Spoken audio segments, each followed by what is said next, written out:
तो विविध प्रश्नावली स्टार्ट कर रहे हैं और इसका आप पहला क्वेश्चन देखिए। अच्छा, एक बात मैं कहने भूल गया आपको, क्या ना सारे क्वेश्चन खुद कर लेना, है ना। मेरे बोलने का ऐसा तरीका होता है कि पहला क्वेश्चन देखिए, है ना। देखने की जरूरत नहीं है, पहले आप इसको खुद ट्राई करा करिए। खुद ट्राई करेंगे ना तो मैक्सिमम क्वेश्चन आप खुद ब खुद निकाल लेंगे। इतने आसान आसान से क्वेश्चन है विविध प्रश्नावली के भी।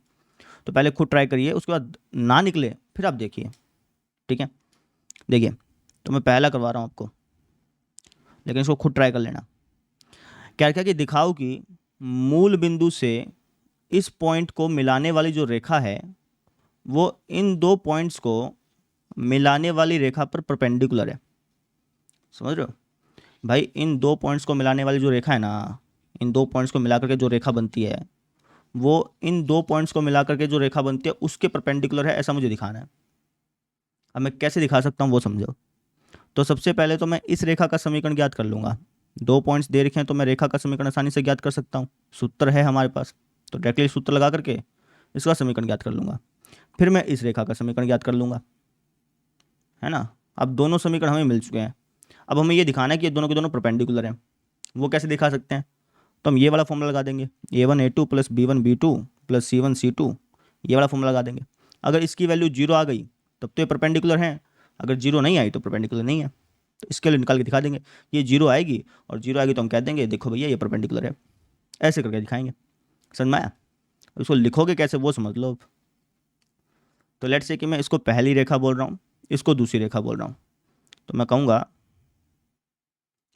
पहली रेखा का समीकरण, डायरेक्टली लिख देना पहली रेखा का समीकरण। अब अगर आपको दो पॉइंट दे रखे हों और आपको अगर रेखा का समीकरण ज्ञात करना हो तो उसका सूत्र क्या होता था? उसका सूत्र होता था x माइनस x1। x1 आप किसी को मान सकते हो, इसको मान लो चाहे इसको मान लो, है ना। इस पहली वाली रेखा की बात कर रहा हूँ, चाहे इसको मान लो चाहे इसको मान लो। लेट्स से मैं इसको मान लेता हूँ, ठीक है ना। ये हमारे पास x1 y1 z1 हो गया। तो x माइनस x1 करना यानी कि x माइनस जीरो बटे में अपन क्या लिखते हैं x2 माइनस x1। ये हमारे पास x2 y2 z2 हो गए, ठीक है ना। तो x2 माइनस x1 कर लो तो दो में से जीरो गया दो, बराबर y माइनस y1 अपोन में y2 माइनस y1, ऐसे z माइनस z1 अपोन में z2 माइनस z1। तो ये पहली रेखा का समीकरण हमारे पास निकल के आ चुका है। इसको थोड़ा सा और मॉडिफाई करना चाहते हो और कर लो, अदरवाइज जितना भी छोड़ दो कोई दिक्कत नहीं है, ठीक है। अब अब निकालते हैं दूसरी रेखा का समीकरण। दूसरी रेखा का समीकरण,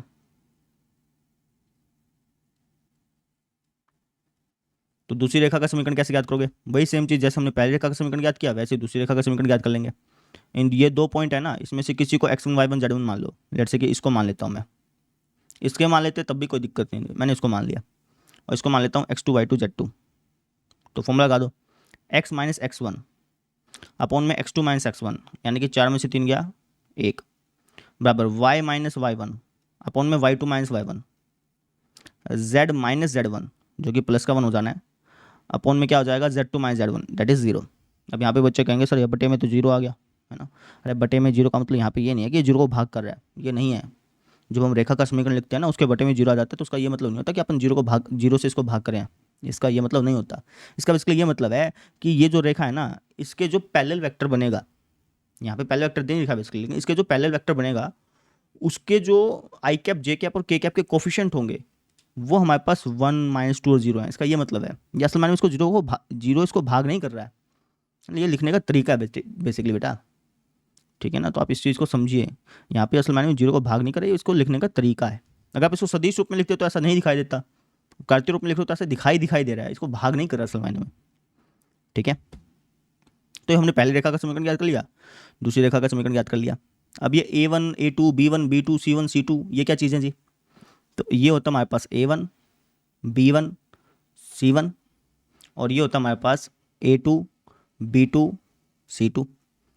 तो कोई भी दो रेखाएं अगर आपको परपेंडिकुलर दिखानी है तो आप एक काम करिए, आप A1 A2 plus B1 B2 plus C1 C2 इसकी वैल्यू निकाल लीजिए। निकाल लेते हैं। तो A1 गुणा A2 करना बेटा, दो एकम दो माइनस का दो और प्लस में जीरो, ऐसा हो गया भाई। इसके साथ गुणा कर ली, इसके साथ गुणा कर ली, इसके साथ गुणा कर ली, उनको जोड़ना होता है ना। तो चाहे तुम ऐसे करके लिख लो यार भाई, दो में ये जोड़ना है फिर अपने को ये जोड़ना है, जोड़ेंगे तो क्या आएगा जीरो आएगा। तो हम यहाँ पे क्या देख रहे हैं? तो हम यहाँ पे देख रहे हैं कि यहाँ A1 A2 plus B1 B2 plus C1 C2 बराबर आ रहा है 0 के, अतः ये दोनों रेखाएं क्या बेटा, लंबवत हैं। सिंपल, कितना आसानी से हमने इसको सोल्व कर लिया, है ना। ऐसे करना था बेटा, और मैं आशा करता हूँ कि इसको आपको देखने की जरूरत ना पड़ी हो, आपने खुद ब खुद इसको सोल्व कर लिया हो, ठीक है। तो इस तरीके से करना था बेटा। अब सेकंड क्वेश्चन देखते हैं, उसको आप पहले खुद ट्राई करना। देखो ये वाला क्वेश्चन देखो बेटा, क्या क्या कि दो परस्पर लंब रेखाएं हैं, दो परस्पर लंब रेखाएं हैं और उनके दिक् कोसाइन अपने को दे रखे हैं। पहली रेखा की दिक् कोसाइन है L1 M1 N1, दूसरी रेखा की दिक् कोसाइन है L2 M2 N2। समझ लो, दो रेखाएं हैं, मान लो एक रेखा ये है, एक रेखा ये है, ठीक है। इस रेखा की दिक् कोसाइन है L1 M1 N1, इस रेखा की दिक् कोसाइन है L2 M2 N2। हमसे क्या रेखा कि एक रेखा ऐसी है, एक रेखा ऐसी है जो कि इन दोनों पर लंब है, उसके दिक् कोसाइन जो है वो ऐसे ऐसे होंगे, ये प्रूफ करना है। समझ रहे हो, एक रेखा ऐसी है बेटा, एक रेखा ऐसी है जो इन दोनों पर परपेंडिकुलर है। मान लो कि ये रेखा ऐसी है जो कि इन दोनों पर परपेंडिकुलर है। हमें इस रेखा के जो दिक् कोसाइन है ना, वो दिखाने की भैया वो इस रेखा के जो दिक् कोसाइन होंगे वो ऐसे ऐसे होंगे। अभी कैसे दिखाएंगे वो समझिए आप, बहुत सिंपल है। देखो, तो इस रेखा के दिक् कोसाइन अपने को दे रखे हैं जो कि है L1 M1 N1। अगर मैं आपसे कह दूं कि अगर मैं इस रेखा पर एक यूनिट वेक्टर बना लेता हूं, अगर मैं इस रेखा पर एक यूनिट वेक्टर बना लेता हूं, तो उस यूनिट वेक्टर का नाम क्या होगा? तो आपके सर उस यूनिट वेक्टर का नाम होगा Li कैप प्लस में MJ कैप प्लस में NK कैप, है ना। आपको सर गलत, उसका नाम होगा L1 I कैप प्लस में M1J कैप प्लस में N1 K कैप। मैंने आपको समझाई थी ये चीज़ कि भाई अगर आप L1 M1 N1 के साथ I cap J cap K cap लगा देते हैं तो आपको उसी की दिशा में एक यूनिट वेक्टर मिलता है। ये बात मैंने बोली थी ना। तो अगर आप इस L1 M1 N1 के साथ I cap J cap K cap लगा देंगे तो आपको इस रेखा पर एक यूनिट वेक्टर मिलेगा, ठीक है। आप कहेंगे सर रेखा की डायरेक्शन तो कोई फिक्स होती नहीं है। भाई रेखा की डायरेक्शन अपन ऐसे भी ले सकते हैं, रेखा की डायरेक्शन ऐसे भी ले सकते हैं, तो आपने यूनिट वेक्टर ऐसे क्यों बनाया? आप ऐसे क्यों बनाए? बट ऐसे बना लो, चाहे कोई दिक्कत नहीं है, आंसर दोनों में सेम ही आएगा, ठीक है ना। चाहे आप तुम ऐसे बना लेते तब भी कोई समस्या नहीं थी, मैंने ऐसे बना लिया, ठीक है। तो हमने इस रेखा पर एक यूनिट वेक्टर बना लिया और उस यूनिट वेक्टर का नाम होगा ये बात हमें समझ में आ गई। अब एक काम करते हैं, इस रेखा पर भी एक यूनिट वेक्टर बना लेते हैं। लेट्स से कि कुछ ऐसा बना लिया। हमको सर यहाँ पे क्यों बनाया? यहाँ पे बना देते, कहीं भी बना लो यार, उसको आप सरका सकते हो ना, वेक्टर बना रहे हो आप। तुम वेक्टर को तुम चाहे यहाँ बना लो, चाहे उसको सरका के यहाँ पे तो ला सकते हो, ठीक है। अगर मैं आपसे कहूँ कि इस यूनिट वेक्टर का नाम बताओ तो तुम कहोगे सर इसका नाम होगा L2 I कैप प्लस में M2J कैप प्लस में N2 K कैप, ऐसे बोलोगे? बिल्कुल सर जी, ये बात हमें मालूम है ना। तो इस यूनिट वेक्टर का नाम ये हो गया भैया, इस यूनिट वेक्टर का नाम ये हो गया, ठीक है। अब एक काम करता हूँ, इन दोनों यूनिट वेक्टर की क्रॉसपोर्ट कर देता हूँ। अब सर क्यों, ऐसा क्यों? क्योंकि अगर आप इन दोनों यूनिट वेक्टर की क्रॉसपोर्ट करेंगे तो आपको ऐसा वेक्टर मिलेगा जो कि इन दोनों के परपेंडिकुलर है, उसे बिल्कुल ऐसा मिलेगा, ठीक है। तो इनकी क्रॉसपोर्ट करता हूँ, देखते हैं कि क्या मिलता है। तो क्रॉसपोर्ट करिए, इनकी क्रॉसपोर्ट करनी आती है आपको? बिल्कुल, आई कैप लिखते हैं, जे कैप लिखते हैं, के कैप लिखते हैं। फिर अगर मैं इन दोनों की क्रॉसपोर्ट कर रहा हूँ तो जैसे मान लो कि मैं इस वेक्टर की इस वेक्टर से क्रॉसपोर्ट कर रहा हूँ, तो इसके जो कोफिशिएंट इनको पहले लिखूंगा L1 M1 N1, और इसके कोफिशिएंट जो है उनको बाद में लिखूंगा L2 M2 N2। अब कहेंगे सर अगर मैं इसकी और इसकी क्रॉसपोर्ट करता, इसकी और इसकी क्रॉसपोर्ट करता तो मैं इसको पहले लिखता, इसको बाद में लिखता। कैसे लिख लो, दोनों ठीक माने जाएंगे, है ना। आप चाहें तो इसको पहले लिख लें, इसको बाद में लिख लें, तब भी ठीक माना जाएगा। इसको पहले लिख लें, इसको बाद में लिख लें, तब भी ठीक माना जाएगा। क्यों ऐसा? क्योंकि जो रेखा होती है ना उसके दिक् कोसाइन के दो सेट होते हैं, ये चीज़ मैंने आपको बताई थी। वेक्टर के दिक् कोसाइन का एक ही सेट निकलेगा आपका, लेकिन रेखा के दिक् कोसाइन के दो सेट निकलते हैं बेटा, ठीक है। मान लो कि तुम अगर यहाँ पे L1 M1 N1 लिखने के बजाय L2 M2 N2 लिख देते ना ऊपर, और नीचे L1 M1 N1 लिख देते, तब भी जो तुम्हारा आंसर आता वो ठीक माना जाता। बेसिकली तुम्हारा जो आंसर आता ना, फिर वो बेसिकली ऐसा आता, ऐसा आता, ऐसा आता बेटा, सबके साथ नेगेटिव लगा होता, है ना। उसको तुम ठीक मान सकते थे, कोई गलत नहीं कह सकता था। समझ में आई मेरी बात? क्योंकि रेखा के दिक् कोसाइन के दो सेट निकलते हैं ना भैया, इसलिए, ठीक है। तो आप यहाँ तो या तो आप इस L1 M1 N1 को दूसरे नंबर पर लिख दो या फिर तीसरे नंबर लिख दो, कोई फर्क नहीं पड़ता, दोनों आंसर ठीक मान जाएंगे। अब बस इसको सोल्व कर लो और कुछ नहीं। इसको अगर मैं सोल्व करूँगा तो लेट्स से कि मैं फर्स्ट रो से एक्सपेंड कर रहा हूँ, तो आई कैप ये गया, ये हो जाएगा M1 N2 minus N1 M2, ठीक है। माइनस का जे कैप ये गया L1 N2 minus N1 L2, ठीक है। इस माइनस को अगर मैं अंदर ले आऊँ, है ना, तो अगर इस माइनस को अंदर ले आऊँ तो ये पहले लिखा जाएगा, ये बाद में लिखा जाएगा बेसिकली, ठीक है, तो कुछ ऐसा ऐसा ही आपको दिखेगा, ठीक है ना। अब ऐसे ही प्लस का के कैप, ये गया ये गया, ये हो जाएगा हमारे पास L1 M2 माइनस M1L2 ऐसा हो गया, ठीक है। तो हमें इस वेक्टर का नाम पता चल गया। अब मेरी बात ध्यान से समझिए, जो इस वेक्टर के डायरेक्शन कोसाइन होंगे और जो इस रेखा के डायरेक्शन कोसाइन होंगे, दोनों सेम ही तो होंगे, अलग अलग थोड़ी होंगे भाई। इस वेक्टर के डायरेक्शन कोसाइन और इस रेखा के डायरेक्शन कोसाइन सेम ही तो होंगे, है ना। आपके अनुसार रेखा के डायरेक्शन कोसाइन के तो दो सेट होते हैं, बिल्कुल सही बात। तो इस वेक्टर के डायरेक्शन कोसाइन अगर ये निकले हैं, अब ये बात ध्यान से समझिएगा, इस वेक्टर के डायरेक्शन कोसाइन ये क्या, ये किसके डायरेक्शन कोसाइन निकले, इस वेक्टर के डायरेक्शन कोसाइन निकले हैं। तो इस रेखा के डायरेक्शन कोसाइन क्या हो सकते हैं आपके अनुसार, इस रेखा के डायरेक्शन कोसाइन या तो आप इनको ले लो, इनको, या फिर आप इनके साथ नेगेटिव लगा दो। अब क्वेश्चन में जो चीज़ प्रूफ करने को बोलिए वैसे कर लेना तुम। अब क्वेश्चन में अगर तुम देखोगे ना, तो इनको डायरेक्टली ले रखा है, तो कह देना कि भैया इस रेखा के डायरेक्शन कोसाइन जो होंगे वो ये होंगे। समझ में आई। अगर मान लो कि तुम, अभी ध्यान से समझना, अगर मान लो कि तुम यहाँ पे ऊपर L2 M2 N2 लिख देते, नीचे L1 M1 N1 लिख देते, तब तुम्हारा जो आंसर आता ना वो नेगेटिव में आता। और फिर मैंने तुमको क्या कहा कि रेखा के जो डायरेक्शन कोसाइन होते हैं उसके दो सेट होते हैं, है ना। या तो तुम उसके साथ नेगेटिव लगा लो या फिर उसके साथ पॉजिटिव लगा लो, तुम्हारी मर्जी है, ठीक है। तो अगर तुम L2M2 N2 को ऊपर लेते, L1M1 N1 को नीचे लेते ना, तब भी तुम्हारा आंसर ठीक बनता ना। समझ में, इसलिए मैं कह रहा था कि तुम अगर इसको ऊपर ले, तुम अगर इसके साथ क्रॉस प्रोडक्ट कर दो, चाहे इसके साथ क्रॉस प्रोडक्ट कर दो, तुम्हारे दोनों आंसर ठीक माने जाएंगे, कोई गलत मानने वाला नहीं है, क्योंकि रेखा के डायरेक्शन कोसाइन के दो सेट होते हैं इसलिए। तो इस तरीके से हमने आंसर निकालना है, समझ में आया। अब मैं करके दिखाता हूँ, फिर समझ में आएगा। देखो करके दिखाता हूँ, तो मैं कह दूंगा कि माना पहली रेखा पर, जो पहली रेखा है ना, उस पर बनने वाला मात्रक सदिश,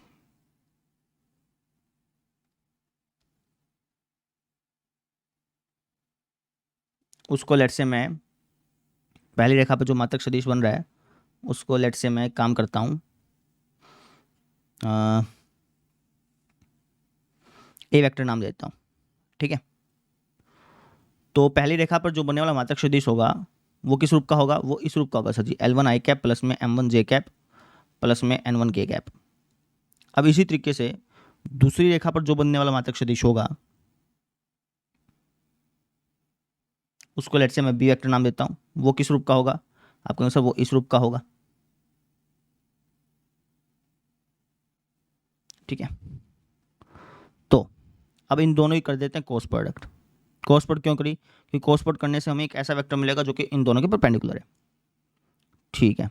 तो इनकी क्रॉस प्रोडक्ट कर देते हैं, तो क्रॉस प्रोडक्ट करेंगे तो हो जाएगा I cap J cap K cap L1M1 N1 L2M2 N2। और जब आप इसको सॉल्व करेंगे तो आपके पास आएगा कुछ ऐसा ऐसा, बस इसके साथ I cap J cap K cap चिपक रहा होगा, है ना, क्योंकि आपने एक वेक्टर क्रॉस बी वेक्टर निकाला ना, तो जब आप क्रॉस प्रोडक्ट करते हो तो वेक्टर मिलता है आपको बेसिकली। जब आप इसको सॉल्व करेंगे, जैसे मैंने आपको सॉल्व करके दिखाया था, तो आपको कुछ ऐसा मिलेगा,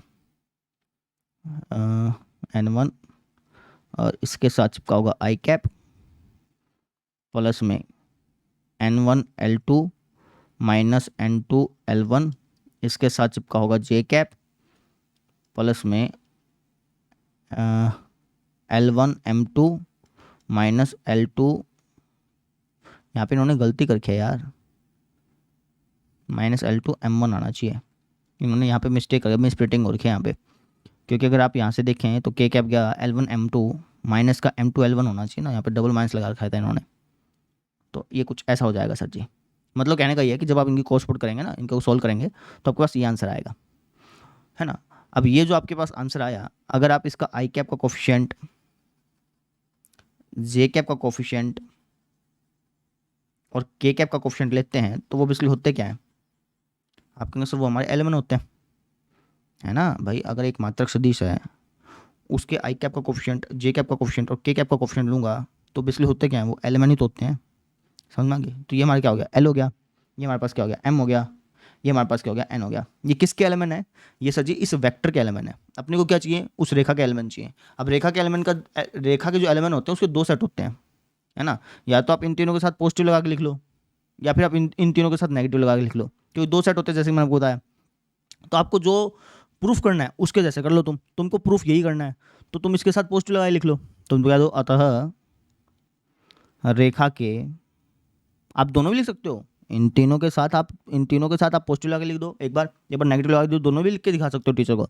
लेकिन आपकी एनसीईआरटी बुक ने क्या रखा है कि एक ही सेट ले रखा है, तो अपन भी एक ही सेट लिख देंगे कि आपने को 2 सेट की पड़ी है, एक ही सेट लिख दो उठा के। तो कह दो कि अतः रेखा के जो डायरेक्शन कोसाइन है वो क्या हो जाएंगे हमारे, ये हो जाएंगे भैया। समझ लो, यहाँ पर सबसे ज़्यादा डाउट बच्चों को ये होता है कि सर जी अगर अपन a vector cross b vector करने बजाय b vector cross a vector कर देते हो तब तो हमारा आंसर गलत आता। गलत नहीं आता, अगर तुम b vector cross a vector करते ना तब तुम्हें उस वेक्टर के डायरेक्शन कोसाइन मिलते। तुम्हें चाहिए रेखा के डायरेक्शन कोसाइन, रेखा के डायरेक्शन कोसाइन तो 2 सेट हो सकते हैं ना बेटा। अगर तुम यहाँ पे L2 M2 N2 कर देते, नीचे L1 M1 N1 करते, तब भी तुम्हारा आंसर ठीक ही माना जाता है। समझ रहे हो, तब भी तुम्हारा आंसर क्या होता है, नेगेटिव होते सबके साथ। और मैंने तुमको क्या बताया कि भाई तुम या तो तीनों के साथ नेगेटिव लगा दो या तीनों के साथ पॉजिटिव लगा दो, तो तुम तीनों के साथ नेगेटिव लगा के ये प्रूफ कर सकते थे, तब भी तुम्हारा आंसर बिल्कुल ठीक माना जाता। ये मैं तुमको समझाना चाह रहा हूँ, ठीक है। तो रेखा के डायरेक्शन कोसाइन क्या हो जाएंगे, लिख देना इनको उठा के, M1 N2 minus M2 N1, तो ये हो गया, coma N1 L2 minus N2 L1, दूसरा ये हो गया, coma L1 M2 minus L2 M1, तीसरा ये हो गया। समझे, तो ऐसे करना था बेटा। आई होप सो आपको समझ में आया होगा। अब हम देखते हैं अगला क्वेश्चन। चलिए वाला क्वेश्चन देखो बेटा, क्या रखा है कि उन रेखाओं के मध्य कोण ज्ञात करो जिनके direction ratios a b c और b minus c, c minus a और ए माइनस बी हैं। ठीक है ना, अपने को 2 रेखाओं के डायरेक्शन रेशोज दे दिए, समझो, एक तो ये है और एक दूसरी रेखा का जो डायरेक्शन रेशो है वो ये है। अब इन 2 रेखाओं के बीच का अपने को कोण ज्ञात करना है। तो कैसे ज्ञात करते हैं, आप इसे फॉर्मूला लगा देते हैं, कोस थीटा वाला फॉर्मूला याद होगा ना आपको। कोस थीटा का फॉर्मूला क्या होता है, पिताजी A1 A2 प्लस में B1 B2 प्लस में C1 C2 अपॉन में अंडर रूट A1 का स्क्वायर प्लस B1 का स्क्वायर प्लस C1 का स्क्वायर अंडर रूट A2 का स्क्वायर प्लस B2 का स्क्वायर प्लस C2 का स्क्वायर। और यहाँ से हम पता कर सकते हैं कि भैया इन 2 रेखाओं के बीच का कोण क्या है, तो डायरेक्टली फॉर्मूला लगाएंगे। ठीक है, अब यहाँ पर अगर क्वेश्चन में दिक अनुपात की बजाय दिक कोसाइन दिए होते तब भी यही फॉर्मूला लगता है ना। चाहे आप ये फॉर्मूला लगा लो चाहे आप ये फॉर्मूला लगा लो, दोनों आंसर सेम देते हैं बेटा, एक चीज़ आप ध्यान रखना हमेशा, ठीक है ना। चाहे आप ये फॉर्मूला लगाओ, ठीक है, चाहे आप ये फॉर्मूला लगाओ, दोनों सेम आंसर देते हैं। तो दिक अनुपात की बजाय अगर आपको यहाँ पे दिक कोसाइन दिया होता तब भी आप यही फॉर्मूला लगा सकते थे, दोनों ने आंसर सेम ही देना होता है। ठीक है, तो फॉर्मूला लगा देते हैं, अपने को एंगल पता चल जाएगा। तो हम यहाँ पे कह देंगे कि दोनों रेखाओं के मध्य कोण, इसका फॉर्मूला क्या होता है, इसका फॉर्मूला होता है कोस थीटा बराबर मापांक, क्या करते हैं अपन A1 की A2 से गुणा, है ना। इसको A1 बोल देता हूँ, इसको मैं A2 बोल देता हूँ, A1 की A2 से गुणा कर दो, डायरेक्टली कर सकते हो, कोई दिक्कत नहीं है, प्लस में B1 की B2 से गुणा, इसकी इससे गुणा, प्लस में C1 की C2 से गुणा, इसकी इससे गुणा, फिर बटे में अपन क्या करते हैं, बटे में करते हैं अंडर रूट इन तीनों का स्क्वायर करके ऐड कर दो, a square plus b square plus c square, ऐसे ही इन तीनों का स्क्वायर करके ऐड कर दो, जोड़ना। तो ये हो जाएगा सर हमारे पास बी माइनस सी का होल स्क्वायर प्लस में सी माइनस ए का होल स्क्वायर प्लस में ए माइनस बी का होल स्क्वायर। ठीक है, इसको सोल्व कर लेते हैं। तो कोस थीटा बराबर आ जाना है, इसको खोलना है, इसको ये खोल लेंगे तो ये हो जाएगा सर जी a b minus a c plus में b c minus b a plus में c a minus c b. तो a b b a cancel out, a c a cancel out, b c b cancel out. कहने का मतलब कि ऊपर zero बन गया, ऊपर जीरो बन गया तो नीचे वाले को चेक करने की जरूरत ही नहीं है भैया, ऊपर जीरो बन गया ना, बस काम खत्म। आप इसको ऐसे लिख देना कि भाई इसको जो हमने सोल्व किया तो इसको सोल्व करने पे क्या आ गया, जीरो आ गया, सिंपल। ठीक है, अच्छा जी, कोस थीटा का जीरो बराबर आ गया तो थीटा की वैल्यू क्या हो जाएगी बेटा, 90 डिग्री हो जाएगी, है ना। कोस थीटा का जीरो है तो थीटा की तो 90 डिग्री होती है ना बेटा। तो इसका मतलब क्या हो गया, इसका मतलब ये हो गया कि ये दोनों रेखाएं एक दूसरे के परपेंडिकुलर है और इन दोनों रेखाओं के बीच में 90 डिग्री का कोण बन रहा है। आप कह दीजिए अतः इन रेखाओं के बीच 90 डिग्री का कोण बन रहा है, सिंपल, क्लियर। कैसे करना समझ में आया। अब देखते हैं अगला क्वेश्चन।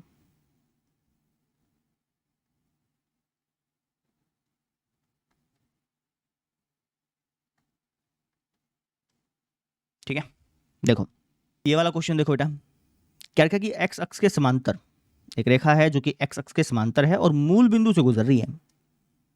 अब ध्यान से समझना, ये आपका जेड एक्स हो गया, ये एक्स एक्स हो गया, ये वाई एक्स हो गया। एक रेखा ऐसी है जो कि इस एक्स एक्स के समांतर है और मूल बिंदु से गुजर रही है, तो ऑब्वियस सी बात है ये जो रेखा होगी ये एक्स एक्स पे तो बनेगी, है ना, मूल बिंदु से गुजर रही है, इसके समांतर है, तो ऑब्वियस सी बात है एक्स एक्स पे ही होगी वो रेखा। हमें इस रेखा का समीकरण ज्ञात करना है, जो रेखा इस एक्स एक्स पे बन रही है ना, बेसिकली इस एक्स एक्स का समीकरण हमसे पूछा है, कहने का मतलब ये था, है ना। तो इस रेखा का समीकरण कैसे ज्ञात करोगे वो समझो। तो आपको पता होना चाहिए कि जो एक्स एक्स होता है हमारा, उसके ऊपर आप कोई भी पॉइंट लोगे ना तो वहाँ पे आपको वाई हमेशा जीरो मिलेगा, जेड हमेशा जीरो मिलेगा। आप कुछ भी ले लो, कोई भी पॉइंट ले लो एक्स एक्स पे, एक्स एक्स पे कह रहा हूँ, इस प्लेन पे नहीं कह रहा हूँ, एक्स एक्स पे बोल रहा हूँ, है ना। तो इस अक्ष का जो समीकरण होता है वो यही होता है, वाई बराबर जीरो और जेड बराबर जीरो, यही होता है।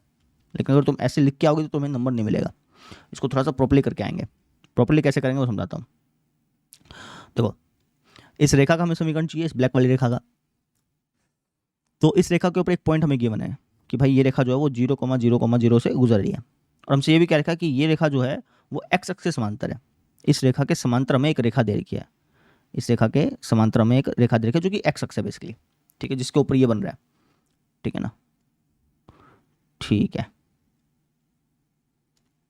अब अगर हमें एक पासिंग पॉइंट दिया हो और अगर हमें इस रेखा के पैरेलल वेक्टर दिया हो, एक पासिंग पॉइंट दिया हो और एक पैरेलल वेक्टर दिया हो, तो मैं इस रेखा का समीकरण बता सकता हूँ, क्योंकि उसका मेरे पास सूत्र है ना। तो सर जी पासिंग पॉइंट तो पता है, लेकिन इस रेखा के जो पैरेलल वेक्टर होना चाहिए वो नहीं पता। हाँ, इस रेखा की पैरेलल रेखा हमें पता है, हमें ये पता है कि इस रेखा की जो पैरेलल रेखा है वो एक्स अक्ष है, ये मुझे मालूम है, लेकिन मुझे पैरेलल वेक्टर चाहिए ना भाई। पैरेलल वेक्टर कैसे निकालें, सोचो। आपके सब बहुत आसान है, कैसे भाई, हमें इस ब्लैक वाली रेखा के पैरेलल वेक्टर चाहिए ना। अब इस रेखा के पैरेलल रेखा दे रखी है जो कि है एक्स अक्ष। तो एक काम करते हैं ना, एक्स अक्ष पे एक यूनिट वेक्टर बना लेते हैं, कोई भी वेक्टर बना सकते हो, लेकिन अपन यूनिट वेक्टर पे काम करते हैं ज़्यादातर। तो अपन क्या करते हैं, एक्स अक्ष पे एक यूनिट वेक्टर बना लेते हैं। एक्स अक्ष पे जो भी यूनिट वेक्टर होगा वो क्या होगा बताना जरा। आप कहेंगे सर एक्स अक्ष पे जो यूनिट वेक्टर होता है वो होता है जी हमारा आई कैप, है ना। अब एक्स अक्ष पे आपने एक्स अक्ष पे आपने यूनिट वेक्टर बना लिया, है ना। तो हमें इस ब्लैक वाली रेखा के समांतर एक वेक्टर भी मिल गया और इस ब्लैक वाली रेखा के ऊपर एक पॉइंट भी मिल गया। तो बस फिर अपना फॉर्मूला लगा देना, ये वाला आर वेक्टर बराबर ए वेक्टर प्लस में लैम्डा टाइम्स पी वेक्टर लगा दो, तो हो जाएगा आर वेक्टर बराबर ए वेक्टर क्या होता है, जो पॉइंट होता है ना इसके साथ आई कैप जे कैप के कैप चिपका दो, तो 0 आई कैप प्लस में 0 जे कैप प्लस में 0 के कैप प्लस में लैम्डा टाइम्स पी वेक्टर क्या होता है, पी वेक्टर होता है इस रेखा के पैरेलल जो वेक्टर बन रहा है, इस रेखा के पैरेलल कौन सा वेक्टर बन रहा है, आई कैप बन रहा है। तो आपके पास ये आंसर आ गया बेटा, आर वेक्टर बराबर लैम्डा टाइम्स आई कैप, ये आपका आंसर बेटा, समझे। ये बेसिकली पता है क्या आया, ये बेसिकली इस एक्स अक्ष की इक्वेशन आई है 3D में। एक्स अक्ष की जो इक्वेशन होती है वो ऐसी होती है, आर वेक्टर बराबर लैम्डा टाइम्स आई कैप। समझ में आ गई। तो ऐसे करना था, ठीक। अब इसको लिखोगे कैसे, ऐसे तो लिख के आ नहीं सकते, लिखोगे कैसे वो समझा देता हूँ। क्वेश्चन समझ में आ गया होगा, लिखेंगे कैसे वो देखो बेटा।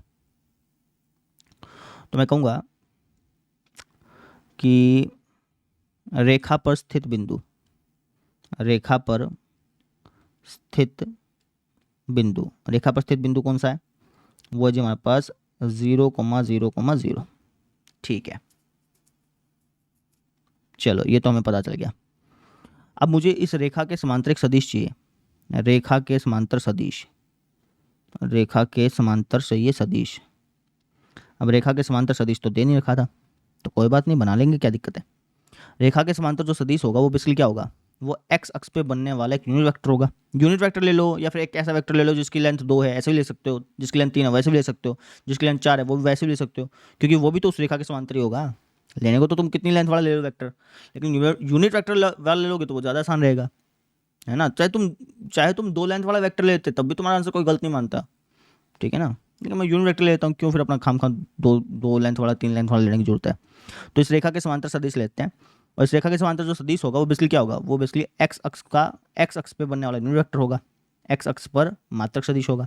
और एक्स अक्ष पे जो मात्रक सदिश होता है वो क्या होता है बेटा, वो होता है जो हमारा आई कैप होता है, ठीक है। अब तुम ऐसा लिख सकते थे कि सर जी इस रेखा के समांतर जो सदिश होगा ना वो एक्स अक्ष पे बनने वाला 2 इकाई वाला सदिश होगा, वैसे भी क्या तुम कह सकते थे, कोई गलत नहीं मानता उसको, समझ लो, लेकिन मैंने ऐसा लिख दिया, समझ में आ गई। तो रेखा का समीकरण ज्ञात करना अपने को। अब रेखा का समीकरण ज्ञात करने के लिए 2 चीज़ चाहिए, एक तो पासिंग पॉइंट है, दूसरा एक उसके पैरेलल वेक्टर वो भी है जी हमारे पास। बस रेखा का समीकरण ज्ञात कर लो। क्या क्या सूत्र होता है, ये होता है जी आर वेक्टर आर वेक्टर रेखा का समीकरण याद करें ना, आर वेक्टर बराबर ए वेक्टर प्लस में लैम्डा टाइम्स पी वेक्टर। बस इसके अंदर वैल्यू पुट कर दो। आर वेक्टर बराबर ए वेक्टर हमारे पास क्या है, इसके साथ आई कैप जे कैप के लगा दो, तो ये तो जीरो वेक्टर बनना है बेसिकली, आप लगा दो बेशक लगाना चाहें तो। पी वेक्टर क्या हो जाएगा, पी वेक्टर होता है जिस सजी है जो इसके पहले वेक्टर ना उसको पी वेक्टर बोलते हैं। तो आर वेक्टर बराबर आ गया लैम्डा टाइम्स आई कैप। ये आपके पास आंसर आ गया बेटा। आई होप सबको समझ में आ गया होगा। ठीक है, आप चाहें तो इसको कार्तीय रूप में भी निकाल सकते थे, आपकी एनसीईआरटी बुक ने मेरे ख्याल से पीछे कार्तीय रूप में आंसर दे रखा है, नहीं तो आप ऐसे कर देंगे तब भी कोई दिक्कत है नहीं। वापस सुन लो, इस रेखा के समांतर जो सदिश है ना उसके लिए तुम दो यूनिट वाला सदिश भी ले सकते थे, तुम 2 आई कैप भी लिख सकते थे, यहाँ पे 3 आई कैप भी लिख सकते थे, तब भी तुम्हारा आंसर ठीक मान जाता, तब भी कोई गलत नहीं बोलता। तो मैंने आई कैप लिख दिया भाई, ठीक है ना, तुम्हारी मर्जी, तुम कैसा लेना चाहो कोई दिक्कत नहीं उससे। तुम्हें तो बस उस रेखा के समांतरिक सदिश चाहिए था, चाहे तुम उसकी लेंथ 2 लो, चाहे 10 लो, चाहे 20 लो, उससे कोई मतलब नहीं था।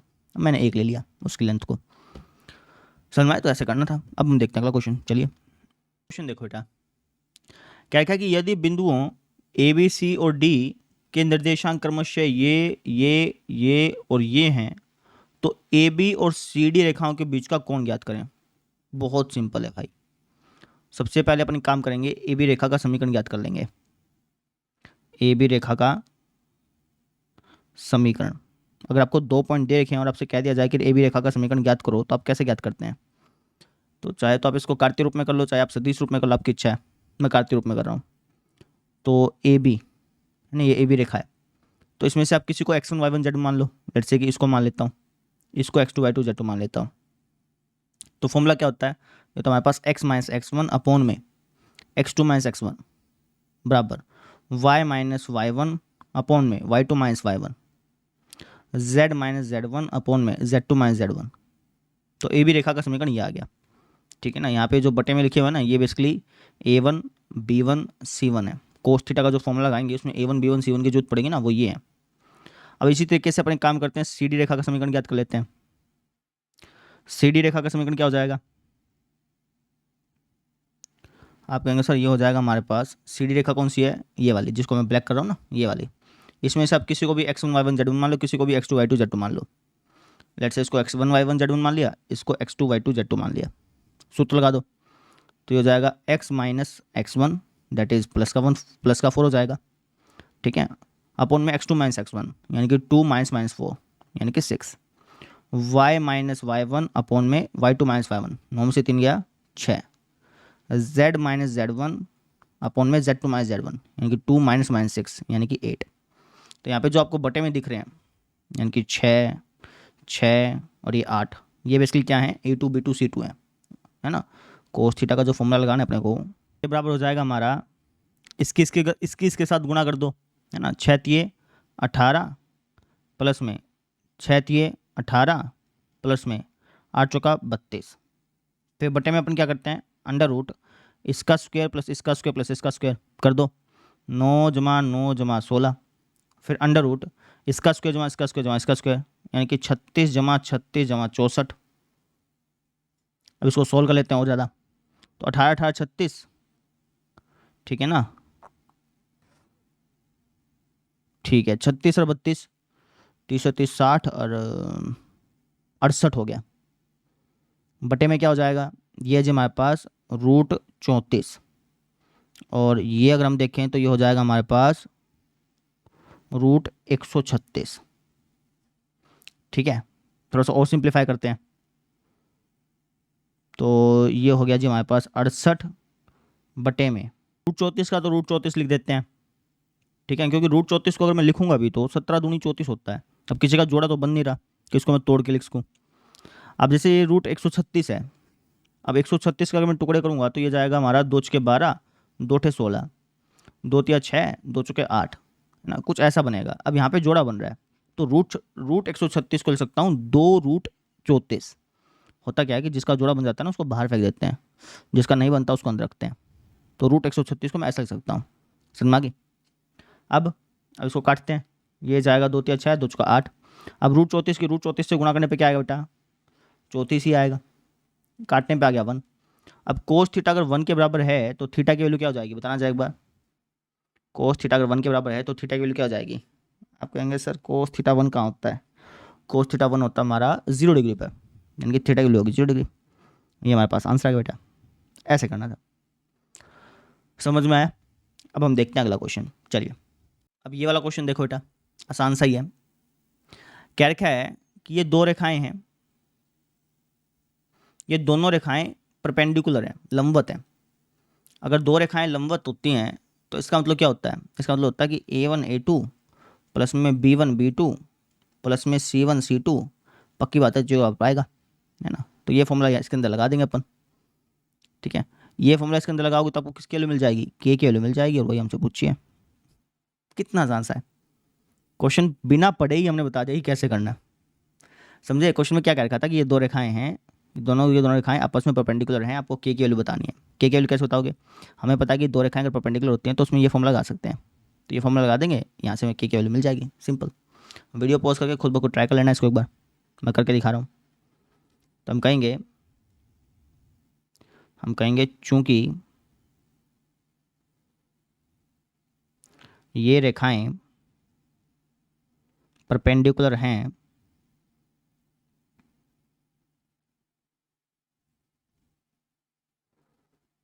तो इसका मतलब ये हो गया कि A1 A2 plus B1 B2 plus C1 C2 बराबर आएगा 0 के, है ना। तो अब A1 और A2 की गुणा करते हैं, A1 और A2 की गुणा करना, ये हो जाएगा जो हमारे पास माइनस का 9 के।